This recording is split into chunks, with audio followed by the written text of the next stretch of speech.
صورنا مطابخ كتير لكن المطبخ ده مختلف.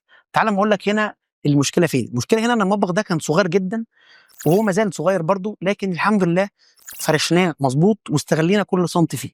هنا حطينا طبعا، هنا الباب كان هنا وحركناه جبناه، يعني مش هنقول في النص، بس لان ده عمود فحضنا الباب مع العمود على طول او المعبره، فنقدر هنا نحط الثلاجه، وهنا الديب فريزر، وهنا الحوض، والكورنر ده اللي هيكون فيه الفلتر.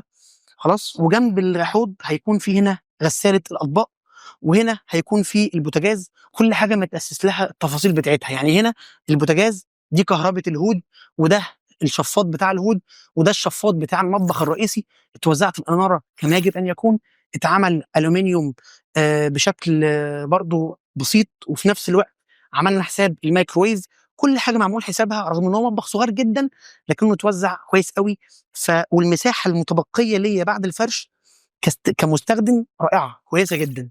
فناخد بالنا ان احنا نفرش حاجتنا مظبوط، وناخد بالنا من ان انا كل احتياجاتي احاول احققها في البيت بتاعي.